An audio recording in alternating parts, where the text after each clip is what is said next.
നമസ്കാരം. ഞാൻ മൊയ്തീൻ ഷാ വിഷനിലേക്ക് എല്ലാവർക്കും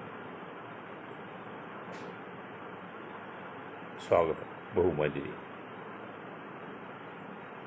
ഈ കേരളം എന്ന പേരാക്കിയതിനെക്കുറിച്ച്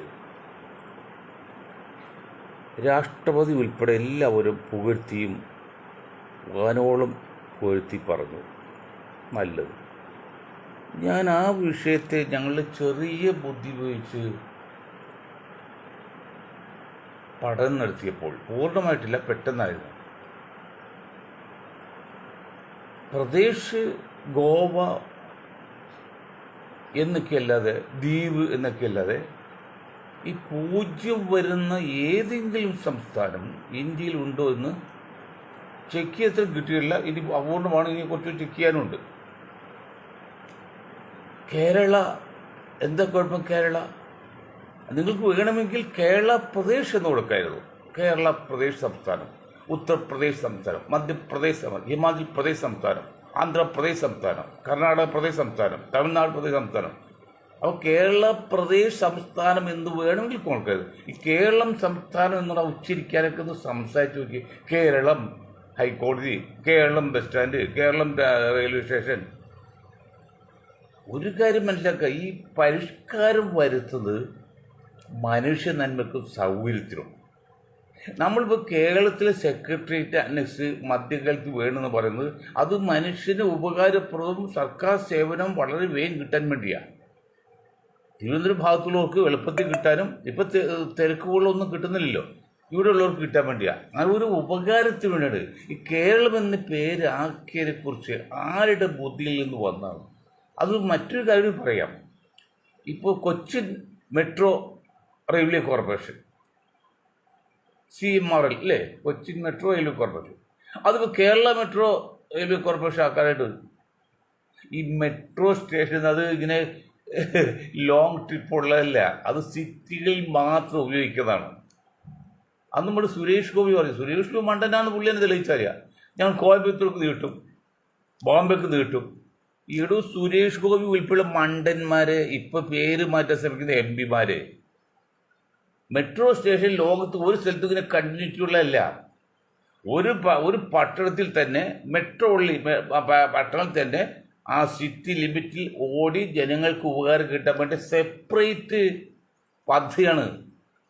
ഡൽഹി ഇപ്പോൾ ഡൽഹി മെട്രോ കോർപ്പറേഷനിൽ ഇന്ത്യൻ മെട്രോ കോർപ്പറേഷൻ ആക്കിയിട്ടുണ്ടോ? നമ്മുടെ റെയിൽവേ ഇന്ത്യൻ റെയിൽവേ അല്ലേ, അത് കണ്ടിന്യൂറ്റി ഉണ്ട്. ഒരറിവില്ലാത്ത, ഒരു ദീർഘവീക്ഷാത്ത, ചിന്താശക്തി ഇല്ലാത്ത മരമണ്ടന്മാരായിപ്പോലെ ഇന്ത്യയിലെ പരിധിയിലധികം ജനങ്ങൾ എന്ന് പറയുമ്പോൾ നമുക്ക് സങ്കടമുണ്ട്.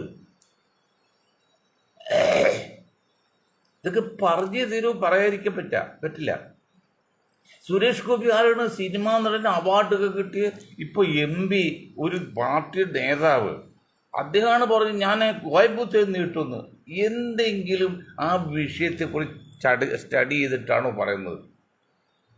മെട്രോ സ്റ്റേഷൻ, മെട്രോ ട്രെയിൻ എന്ന് പറഞ്ഞാൽ ആ സിറ്റി സർവീസ് ഉള്ളിൽ ഉപയോഗിക്കുക. ഇതാണ് ഞങ്ങൾ മനസ്സിലാക്കി. തെറ്റ് നിങ്ങൾ തീർത്താട്ടോ, അപ്പോൾ ശരിയെന്ന് തെറ്റു ഇല്ലെന്ന് പറയാൻ പറ്റില്ല.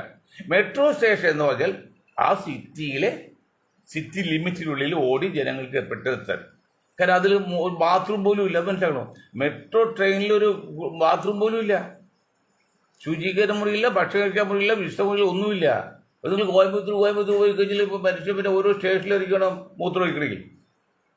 ഒന്ന് ആലോചിച്ച് നോക്കി, കോയമ്പത്തൂർക്ക് മെട്രോ ട്രെയിൻ നീട്ടിയാൽ കൊച്ചിയിൽ നിന്ന് അയാൾ ടിക്കറ്റ് എടുത്ത് കയറി ഏതാണ്ട് ഒരു 2-3 മണിക്കൂർ പോയിട്ട്, മെട്രോ ആയിട്ട് 3 മണിക്കൂർ, 3 മണിക്കൂർ അയാൾക്ക് മൂത്രം ഒഴിക്കാൻ അടുത്ത സ്റ്റേഷനിൽ ഇറങ്ങാൻ പറ്റുമോ?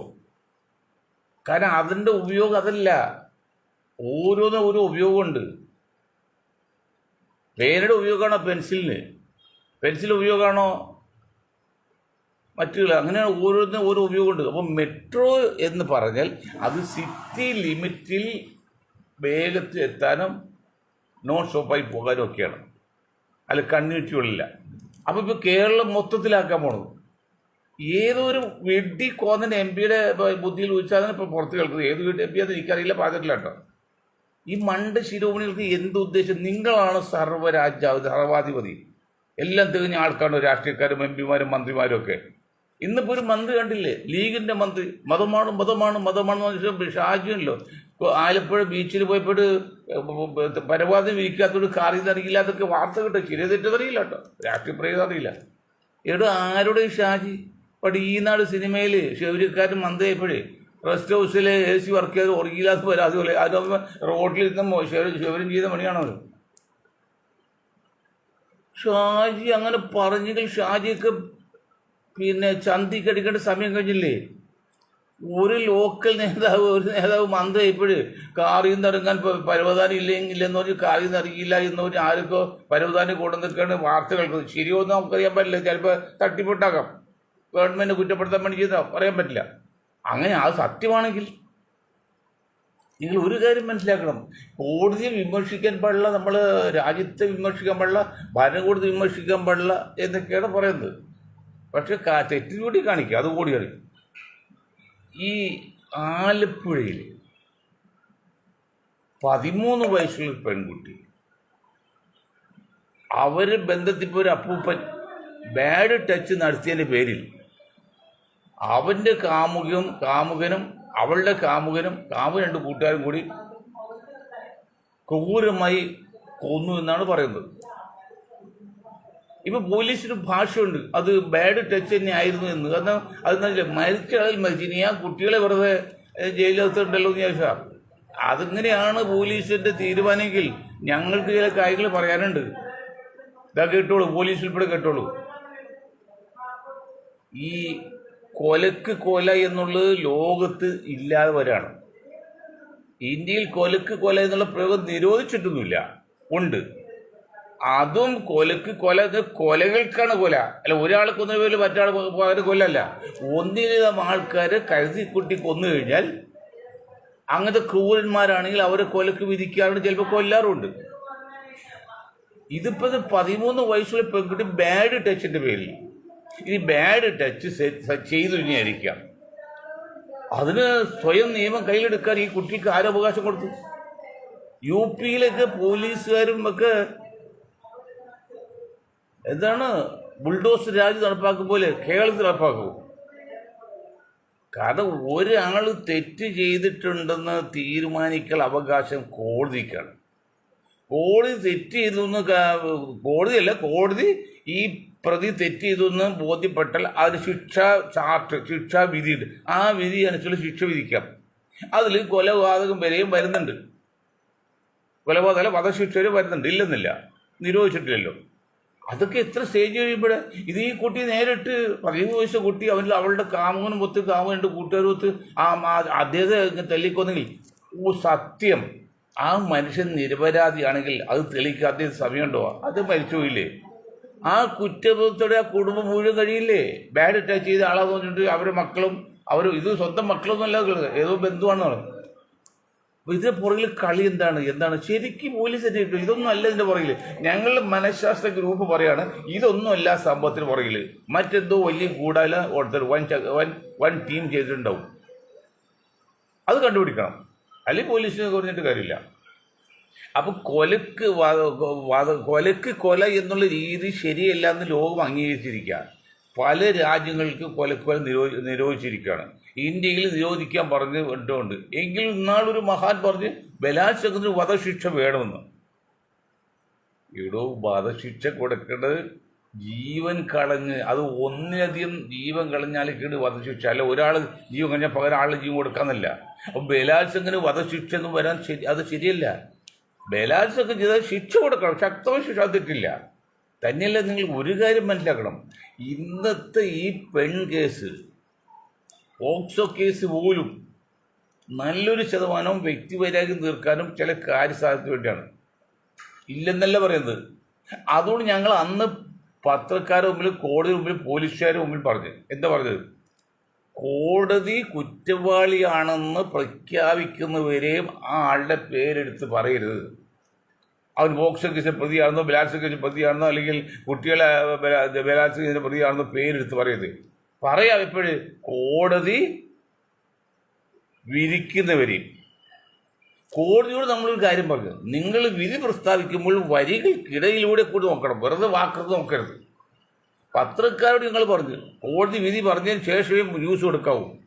പോലീസിനോട് പറഞ്ഞു കാര്യങ്ങൾ വ്യക്തമായിട്ടും എല്ലാ വശങ്ങളും ചെക്ക് ചെയ്തിട്ട് വേണം കോടതിയിലേക്ക് അയക്കാൻ. ഇത് സ്വാർത്ഥ താല്പര്യത്തിന് വ്യക്തിപരം തീർക്കാനും കാര്യസാധ്യത്തിന് വേണ്ടി പെണ്ണുങ്ങൾ തുലിഞ്ഞിരിക്കുകയാണ്, പെണ്ണുങ്ങൾ ചെയ്യിക്കുകയാണ്. ഇപ്പോൾ പുരുഷ അസോസിയേഷൻ്റെ ആളെ എല്ലാം കൂടി അകത്തുണ്ട് ജയിലിലുണ്ടെന്നൊക്കെ പറഞ്ഞൊരു വാർത്ത കേട്ടു. പുരുഷ അസോസിയേഷനും സ്ത്രീ അസോസിയേഷനും തെറ്റെന്നെ സംശയമൊന്നുമില്ല. ആ ഞാനിപ്പോൾ എടുക്കലൊക്കെ ഞാൻ സ്റ്റഡി ചെയ്തില്ല, കേട്ടു അതുള്ളൂ.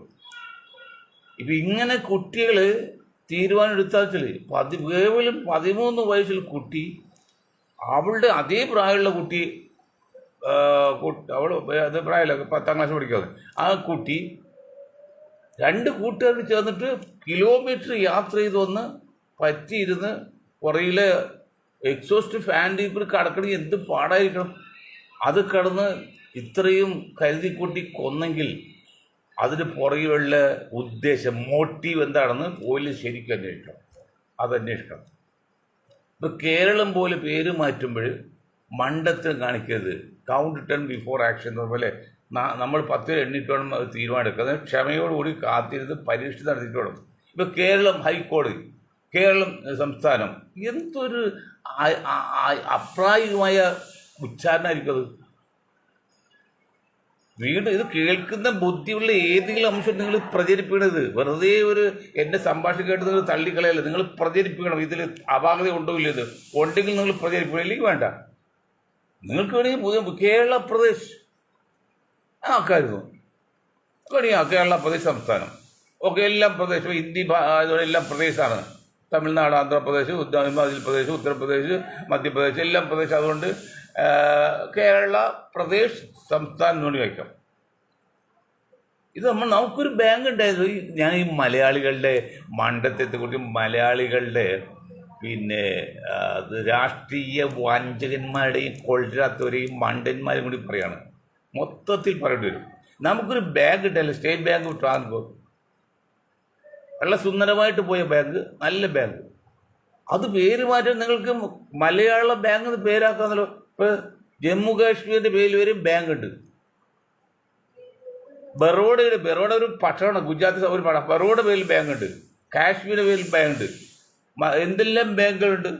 അതുപോലെ നിങ്ങൾക്ക് അങ്ങനെ ആ പേര് കേട്ട് സ്റ്റേറ്റ് ബാങ്ക് ഓഫ് കേരള എന്നുള്ളത് നിങ്ങൾക്ക് സ്റ്റേറ്റ് ബാങ്ക് ഓഫ് ട്രാവൽ വേണമെങ്കിൽ സ്റ്റേറ്റ് ബാങ്ക് ഓഫ് കേരള എന്നാക്കായിരുന്നു, അല്ലെങ്കിൽ കേരള ബാങ്ക് എന്നാക്കി. ഇപ്പോൾ ഒരു കേരള ബാങ്ക് ഉണ്ട്, മലബാർ ഗ്രാമീൺ ബാങ്ക് മാറ്റി ഉള്ളത്. അതല്ലാതെ കൂടെ സ്റ്റേറ്റ് ബാങ്ക് ഓഫ് ഇന്ത്യയിലേക്ക് ലയിപ്പിച്ചു. ഇത് 10,000 ബ്രാഞ്ചുള്ള ഒരു വലിയ സ്ഥാപനമായത്. അത് സ്റ്റേറ്റ് ബാങ്ക് ഓഫ് ഇന്ത്യയിലേക്ക് പ്രഖ്യാപിച്ചു. അപ്പോൾ കേരളം എന്നവിടെ പേരും ഇല്ല. അവിടെയല്ലേ ശ്രദ്ധിക്കേണ്ടത്, അല്ല കേരളത്തിന് പൂജ്യം ചേർക്കാനല്ല ശ്രദ്ധിക്കേണ്ടത്. അതെന്ത് കൊട്ടിഘോഷ്, നമ്മൾ രാഷ്ട്രപതി പോലെ കൊട്ടിഘോഷ്. കാരണം രാഷ്ട്രപതി വോട്ടെടുപ്പ് പറയുമല്ലോ കേരളം സംസ്ഥാനം എന്നാക്കിയത്. ഇതൊക്കെ പറയുമ്പോൾ എന്താണ് നമ്മുടെ രാഷ്ട്രീയക്കാർ, നമ്മുടെ ഉദ്യോഗസ്ഥന്മാരൊക്കെ മണ്ടത്ത് കാണി. ഞാൻ നിങ്ങൾ ഈ ഒരു ചെറിയ കാര്യം പറയാമല്ലോ, അത് നിങ്ങൾ ശ്രദ്ധിക്കാതെ. സിറ്റിയിൽ ഫ്ലോട്ടിംഗ് പോപ്പുലേഷൻ ആൾക്കാർ വന്നു പോയിക്കുക, സ്ഥിരമുള്ളവരല്ല, അവർക്ക് വലിയ പരിചയമില്ല. അപ്പോൾ നിങ്ങൾ സിറ്റികളിലെങ്കിലും എല്ലാ റോഡുകളിലും അപ്പുറത്ത് ഓപ്പൺ ഇല്ലെങ്കിൽ, ഇപ്പം മറ്റ് റോഡായിട്ട് ലിങ്ക് ഇല്ലെങ്കിൽ, റോഡ് അവസാനിക്കുന്ന പല റോഡ്, ആ റോഡിൻ്റെ ഫ്രണ്ടിൽ ഓ വെച്ചിട്ട് ഓപ്പൺ ഇൻഡു ചെയ്യണം. നോൺ പാർക്കിങ് പി വെച്ചിട്ട് വെട്ടിക്കളഞ്ഞില്ലേ പാർക്കിങ്ങിൽ. അപ്പോൾ ഓ വെച്ചിട്ട് ഒന്നിൽ വെട്ടിക്കളയണം, അല്ലെങ്കിൽ ഓ നേടണം. ഓ എന്ന് ഇട്ടാൽ ഓപ്പണിംഗ് ആണ്, ആ റോഡ് അപ്പുറത്തേക്ക് കടക്കും, വേറെ തിരിച്ചു വരണ്ട. ഓ ഇട്ടിട്ട് വെട്ടിക്കഴിഞ്ഞാൽ അവിടെ ഓപ്പണിംഗ് അല്ല, അപ്പോൾ അങ്ങോട്ട് കടക്കാൻ പറ്റാതെ പോകണ്ട. ഇത് എത്ര വാഹനമാണ് ദിവസം ഇങ്ങനെ റോട്ടിൽ പോയിട്ട് ഇല്ല എന്ന് തിരിച്ചത്. നിങ്ങൾക്ക് തോന്നും അതൊക്കെ നിങ്ങൾക്കറിയാം, ഞങ്ങളറിയാം, നാട്ടുകാർക്കറിയാം, അറിയാൻ പാടില്ല ഇല്ല.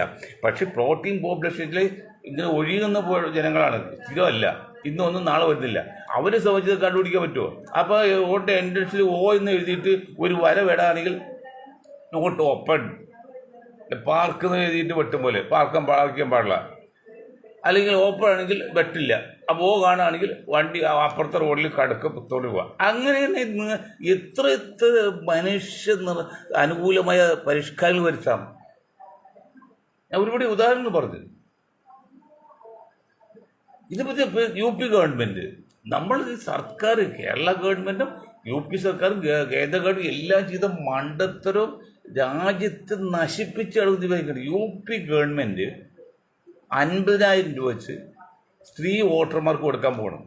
2027 ആദ്യ ഇലക്ഷൻ. എന്താ ഇന്നിപ്പോൾ 8 മാസം, 8 മാസം തീരമാണ്. ഇനി 3-4 മാസമേ ഉള്ളൂ. 50,000 കോടി, 6 കോടി സ്ത്രീ വോട്ടർമാരുണ്ട് UP-യിൽ. മൊത്തം 24 കോടി ഒട്ടയുണ്ട്. അതിൽ ഒരു 60% വോട്ടർമാർ, അതിലൊരു 60%, അപ്പോൾ 12, 6 കോടിയാണ് വനിതാ വോട്ടർമാരുള്ളത്. 6 കോടി വോട്ടർമാർക്ക് 1.5 ലക്ഷം വെച്ച് കൊടുത്താൽ 3 ലക്ഷം കോടി രൂപ വരും. 3 ലക്ഷം കോടി രൂപ. ഈ 3 ലക്ഷം കോടി രൂപ അവർ സിനിമ കണ്ടും പുട്ടടിച്ചും സാരി വാങ്ങിച്ചും ആസ്വദിച്ചും അത് തീർക്കും. നിർമ്മാണാത്മകമാണോ? മറിച്ച് ഈ 3 ലക്ഷം കോടി രൂപ ഉണ്ടെങ്കിൽ എത്രയോ 90,000 സ്കൂളുകൾ പൂട്ടിയിരിക്കുകയാണ്. അപ്പോൾ എല്ലാ സ്ഥാപനവും അത് കൊടുക്കാം, അല്ലെങ്കിൽ ആശുപത്രി കൊടുക്കാം, ആശുപത്രിയിൽ മരുന്ന് കൊടുക്കാം, വിശക്കുന്ന കുട്ടികൾക്ക് ഭക്ഷണം കൊടുക്കാം. അതൊക്കെ നാട് നിർമ്മാണാത്മകമായിരിക്കും. ഇത് നിർമ്മാണാത്മകമായിരിക്കില്ല. 50,000 കൊച്ചൊരു വലുത് കൊടുത്താൽ ഞാൻ ഒരു കുറ്റപ്പെടുത്തില്ല. അത് പുട്ടടിച്ചും മറ്റേ സാരി വാങ്ങിച്ചും സിനിമ കണ്ടും അങ്ങ് തീർന്നു പോകും. എന്തെങ്കിലും ഉപയോഗങ്ങളുണ്ടോ? ഇനി വിശക്കുന്നതിന് ഒരു നേരത്തെ ആഹാരം കൊടുത്താൽ അവനുള്ള നേട്ടം, ആ വിശപ്പ് മാറുന്നല്ലാതെ വേറെ സമൂഹത്തിൽ ഒരു ഗുണമില്ല. എന്ന് പറഞ്ഞാൽ വിശക്കുന്ന വിഷം കൊടുക്കേണ്ടതല്ല. പക്ഷെ അതിനേക്കാൾ നേട്ടം ദരിദ്രനായ ഒരാൾക്ക് കച്ചവടം ചെയ്യാനായിട്ട് നമ്മൾ 50,000 രൂപ ഒരുമിച്ച് കൊടുത്താൽ അവന് പെട്ടിക്കട തുടങ്ങി അവൻ രക്ഷപ്പെട്ട അടുത്ത കൊല്ലം വെക്കും അവന് പിന്നെ ധർമ്മം വാങ്ങിക്കാതെ അവസ്ഥ വരും. അങ്ങനെ പ്രവാചകന്റെ കാലത്ത് ഒരു രാജ്യത്ത്, ചെറിയ രാജ്യം, അവിടെ ഈ സക്കാത്ത് നിർബന്ധ ദാനം അത് വെറും 2% ഉള്ളൂ. ഗവൺമെൻറ്, നമ്മുടെ ഗവൺമെൻറ് ഫീഡിയുടെ 60% ടാക്സ് ഇല്ല. നമ്മുടെ ഗവൺമെൻറ് ഫീഡിൻ്റെ 60% വരുന്നുണ്ട്. സൂപ്പർ ടാക്സ് വരുമ്പോൾ അതൊന്നുമില്ല, 2% ഉള്ളൂ. എത്ര രൂപ ഉണ്ടായാലും 2% ഉള്ളി. അത് കൊടുത്ത് കൃത്യമായിട്ട് പാവപ്പെട്ട് കൊടുത്ത് അവൻ കച്ചവടം തുടങ്ങി നന്നായിപ്പോൾ അവിടെ നിർബന്ധ ദാനം വാങ്ങിക്കുക ഇല്ലാതെ വന്നു. പിന്നെ അടുത്ത രാജ്യത്തിലാണ് കൊണ്ടു കൊടുത്തത്. അതുപോലെ ആകാം. ഇപ്പോൾ 27 രാവ് അല്ലെങ്കിൽ നോമ്പൊക്കെ വരുമ്പോൾ മുസ്ലിം സമുദായത്തിലെ പ്രമാണിമാർ ഇപ്പോൾ കുറച്ച് കുറവുണ്ട്. പാവപ്പെട്ട സ്ത്രീകളെ അതും പരമാവധി മുഷ്യൻ ഡ്രസ്സ് അവരുള്ള ആ സിമ്പതി കിട്ടാൻ വേണ്ടി അത് വെളുപ്പം കാലത്ത് നടത്തുകയാണ്. വീട്ടുമുറ്റത്ത് 100 ആൾക്കാരെ ഞാൻ വലിയ ധർമ്മശീലാണ് ഞാൻ കൊടുക്കുക, വലിയ പണക്കാരൻ. അങ്ങനെ കൊടുക്കണമെന്നല്ല, അതൊക്കെ ഉദ്ദേശശുദ്ധി ശരിയല്ലെങ്കിൽ അത് യാതൊരു കൊണ്ടുണ്ടാവില്ല.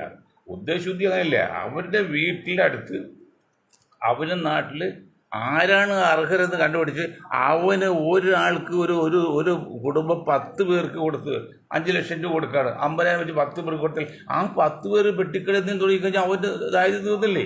അവർ ഇതൊക്കെ അത് കൊടുക്കണോ? അങ്ങനെ 10 കൊല്ലം കഴിയുമ്പോഴേക്കും എല്ലാം സമ്പന്നമാവൂലേ, ജീവിക്കാൻ വഴിയാവൂലേ? അങ്ങനെയാണ് പണ്ട് നബിയുടെ കാലത്ത് ഉണ്ടായത്. അത് ചെയ്യാതെ ഈ 50,000 രൂപ വെച്ചോടെ വോട്ട് വിലക്ക് വാങ്ങിക്കാന്നല്ലേ ഉള്ളൂ. ഇനി ഇതൊക്കെ ചെയ്താലും BJP ഗവൺമെൻറ് അധികാരത്തിൽ പറയാൻ പറ്റുമോ? കൃത്രിമം കാണിക്കാതെ. എന്താണ് ഈ സംഘപരിവാറിന് ഒരു ഐഡിയ ഇല്ല, ഐഡിയോളജി ഇല്ല, അല്ലെങ്കിൽ ദീർഘവീക്ഷയില്ല, ഒരൊറ്റ നേതാവ് പോലും ഇല്ലേ? ഇതിൻ്റെയൊക്കെ പരിണിത ഫലത്തിൽ രാജ്യം നശിക്കുകയാണ്, രാജ്യം തകരാണ്. ഞാൻ ഇത് അന്ധമായ RS വിരോധം കൊണ്ട്, അന്ധമായ BJP വിരോധം കൊണ്ട് പറയുന്നല്ല. അങ്ങനെ ഞങ്ങൾ പറയുന്നില്ല, ഞാൻ പറഞ്ഞല്ലോ. 90% പിന്നോക്ക ഹിന്ദുക്കളാണ് ഇന്ത്യയിൽ. അതിൽ ഈ BJP RSSലും ആ 90% കിടും. അവിടെ എല്ലാ RSSനും ഫാസിസ്റ്റുകളാണെന്നോ സവർണ്ണ ഫാസിസ്റ്റാണെന്ന് പറയാൻ പറ്റില്ല. നമ്മൾ സവർണ്ണ ഫാസിസത്തെ മാത്രമേ എതിർക്കുന്നുള്ളൂ, അല്ല RSS പോലും അങ്ങോട്ട് പരസ്യമായിട്ട് എതിർക്കുന്നില്ല. കാരണം ഇതാണ്, അത് ഞങ്ങളുടെ ആൾക്കാർ പിന്നോക്ക ഹിന്ദുക്കളുണ്ട്. പക്ഷെ സവർണ്ണ വിഭാഗം 10%, അതിൽ കേവലം 1% പോലും ഇല്ല ഈ സവർണ്ണ ഫാസിസം. ആ ഫാസിസം മാത്രം ഞങ്ങൾ എതിർക്കുന്നത്, അല്ല സവർണ്ണരെ എതിർക്കുന്നില്ല. എത്രയോ നല്ല മനുഷ്യരുണ്ട്. അപ്പോൾ ഇങ്ങനെയാണ് പോകുന്നതെങ്കിൽ നമ്മുടെ രാജ്യത്തിൻ്റെ അവസ്ഥ എന്തായിരിക്കും? ഇത് ചോദിക്കാൻ ആരെങ്കിലും. നമ്മൾ കേരളത്തിൽ നമ്മൾ വീണ്ടും പറയണ മുഖ്യമന്ത്രി സതീഷ് വന്ന ശേഷം ബസ്സുകൾക്ക് സ്ത്രീകൾക്ക് ഫ്രീ സർവീസ് ട്രാൻസ്പോർട്ട് ബസ്സിൽ എന്ത് ലോജിക്കാണുള്ളത്? അപ്പോൾ വോട്ട് കിട്ടാൻ വേണമെങ്കിൽ അങ്ങനെ വോട്ട് കിട്ടി അല്ല ജയിച്ചത് ഞാൻ കാട്ടുകാര്യസ്ഥാനം പറഞ്ഞില്ല, ഇത് പറയുന്നില്ല. അപ്പോൾ ആവർത്തനം വിരസ ഉണ്ടാക്കുന്ന ആധുനിക മനഃശാസ്ത്രമാണ്. അപ്പോൾ ഇപ്പോഴും പറഞ്ഞതിൻ്റെ വീണ്ടും പറഞ്ഞാൽ ബുദ്ധിമുട്ട്, പറയാതെ ഇരിക്കാൻ പരമാവധി ശ്രമിക്കുന്നത്. എങ്കിലും ചിലപ്പോൾ കയറിപ്പോവും, വന്നു പോകും. അത് സാന്ദർഭികമാണ്. അപ്പോൾ കേരളം എന്നതിനെക്കുറിച്ചും പിന്നെ മെട്രോയുടെ കേരള പേരുമാറ്റത്തെക്കുറിച്ചും പിന്നീട് എന്താണ് സുരേഷ് ഗോപിയുടെ കോയമ്പത്തൂർക്ക് മെട്രോ നീണ്ടതായൊക്കെ മണ്ടത്തരമായിരുന്നു. ഒരു സംശയക്കാര്യത്തില്ല, മണ്ടത്തരമായിരുന്നു. ഞാൻ ഇന്നലെ പറഞ്ഞ് ഈ നഗ്നതയെക്കുറിച്ച് പറഞ്ഞു, കുറേയധികം പ്രതികരണം വന്നിട്ടുണ്ട്. ആ നഗ്നതയെക്കുറിച്ച് സ്ത്രീ ശരീരം വിറ്റ് കാശാക്കുന്ന തെമ്മാടിക്കൂട്ടങ്ങളുടെ കാര്യത്തെക്കുറിച്ച് ചർച്ച ചെയ്യുമ്പോൾ നിങ്ങളൊരു കാര്യം മനസ്സിലാക്കണം. നിങ്ങൾ മുസ്ലിം തീവ്രവാദം നമ്മൾ പ്രോത്സാഹിപ്പിക്കുന്നില്ല, പക്ഷേ ആ പറഞ്ഞിട്ട സ്ത്രീകൾ പട്ടോടി പട്ടോടി മകള് അതുപോലെ ഞങ്ങൾ ഇസ്ലാം തന്നെ സ്വീകരിക്കുന്നു, അങ്ങനെ പോകുന്നു, എല്ലാ മതങ്ങളും ഇഷ്ടപ്പെടുന്നുണ്ട് എന്നൊക്കെ പറഞ്ഞില്ലേ. അപ്പോൾ ആ പർദ്ദ സൃഷ്ടിന്ന് ആലോചിച്ച് നോക്കി, ഒരു പർദ്ദയിട്ട് സ്ത്രീ റോഡ് നടന്നു പോകുമ്പോൾ ആരാണെന്ന് അറിയാൻ വേണ്ടി ഞങ്ങൾ ചിലപ്പോൾ നോക്കും, അല്ലാതെ അവയങ്ങൾ കാണാൻ വേണ്ടി നോക്കൂല. അത് ഏതുപോലെയാണ് നമ്മുടെ ചാരിത്ര ശുദ്ധിയിൽ വിശ്വാസവും ബഹുമാനവും ആദരവുമുള്ള ഒരു കുലീനയ സ്ത്രീ റോഡ് നടന്നു പോയാൽ ഏത് പുരുഷനും ഒന്ന് നോക്കും, രണ്ടാമത് നോക്കില്ല. അത് ഒന്ന് നോക്കുന്ന ആരും അറിയാൻ വേണ്ടിയാണ്. അതിലൊരു പതിട്ട് സ്ത്രീ ഒന്ന് നോക്കും, നോക്കിക്കൊണ്ടിരിക്കില്ല. ഇത് മറ്റും നോക്കിക്കൊണ്ടിരിക്കില്ല. ഇതിപ്പോൾ ഹണി റോസൊക്കെ വന്നാൽ നമ്മൾ ആൾക്കാർ കണ്ണും ചിമ്മ നോക്കിക്കൊണ്ടിരിക്കുക, ആ മാംസം കാണാൻ വേണ്ടി.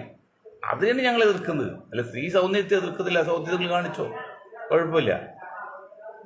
അത് നിലപാട് സൂചിപ്പിക്കുക മാത്രമേ ഉള്ളൂ. വിഷയം ഇതാണ്, നമ്മുടെ രാഷ്ട്രീയ നേതാക്കൾ, നമ്മുടെ നവോത്ഥാന നായകന്മാർ, സാമൂഹ്യ സേവകർ, സാമൂഹ്യ പുനരുദ്ധാരകർ എല്ലാം ഒരു പരിധിവരെ മണ്ടന്മാരും ഒരു കാര്യത്തെക്കുറിച്ച് ചിന്തിക്കാത്തവരാണ്. അതല്ലേ കാണുന്നത്. എത്ര വിരോധാഭാസമാണ്. നിർമ്മാണാത്മകമായി എന്തെങ്കിലും പ്രവൃത്തി ഇന്ത്യ ഗവൺമെൻറ് ഉൾപ്പെടെ, കേരള ഗവൺമെൻറ് ഉൾപ്പെടെ, മന്ത്രിമാരുൾപ്പെടെ ചെയ്യുന്നുണ്ടോ? സബ്സിഡി എന്ന് പറഞ്ഞ് ഒന്നിനും പരിഹാരമല്ല, അതൊരു താൽക്കാലിക അഡ്ജസ്റ്റ്മെൻ്റാണ്. അതുപോലെ സംവരണം എന്ന് പറയുന്നത് താൽക്കാലിക അഡ്ജസ്റ്റ്മെൻറ്റാണ്, സ്ഥിര സംവിധാനമാണ്. സ്ഥിര സംവിധാനം എന്ന് പറയുന്നത് ജനസംഖ്യാനുപാതികമായ പ്രാതിനിധ്യമാണ്, ആഡിക്വറ്റ് റെപ്രസെൻറ്റേഷൻ. അതൊരു സ്ഥിര സംവിധാനം വേണം. സംവരണം സ്ഥിരം പറ്റുകയല്ല. കഴിഞ്ഞിട്ട് എല്ലാവരും MLA ആണെങ്കിൽ എല്ലാവരും MLA ആണെങ്കിൽ വിലയുണ്ടോ? ഇപ്പോൾ ട്രിവാൻഡ്രത്ത് ഒരു MLA എന്ന് വലിയ വിലയില്ല, ഡൽഹി ചെന്ന MP വിലയില്ല. പക്ഷേ നമ്മുടെ നാട്ടിലോ ഗ്രാമത്തേക്ക് ഒരു MP വരാണെങ്കിൽ വിലയുണ്ട്, MLA വിലയുണ്ട്. ഒരു അപൂർവമാണ്. മറ്റു ട്രിവാൻഡ്രത്ത് എത്രയോ ആയിരക്കണ MLA വന്നു പോയിരിക്കുകയാണെങ്കിൽ 17 വർഷമുണ്ട്.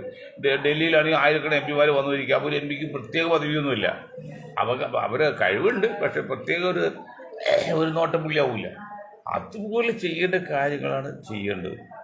അപ്പോൾ ഈ ബാഡ് ടച്ചിൻ്റെ പേരാണെങ്കിലും മറ്റേ ടച്ചിൻ്റെ പേരാണെങ്കിലും കുട്ടികൾക്ക് അവകാശം, ചോദ്യം ചെയ്യാനുള്ള അവകാശം കൊടുത്താൽ അത് ഭാവിയിൽ വലിയ അപകടം ഉണ്ടാകും. അതുകൊണ്ട് ആ കുട്ടികളെ ഈ ബാഡ് ടച്ചിൻ്റെ പേരിലാണെങ്കിൽ പോലും സ്വന്തം നിയമം കയ്യിലെടുത്തത് മറ്റുള്ളവർക്ക് പാടാകാൻ വേണ്ടി മാതൃകാപരമായ ശിക്ഷ നൽകണമെന്ന് പറഞ്ഞുകൊണ്ട് ഞാൻ എൻ്റെ വാക്ക് നിർത്താൻ നിങ്ങൾക്ക് ഒരായി നന്ദി. ജയ് ഹിന്ദ്.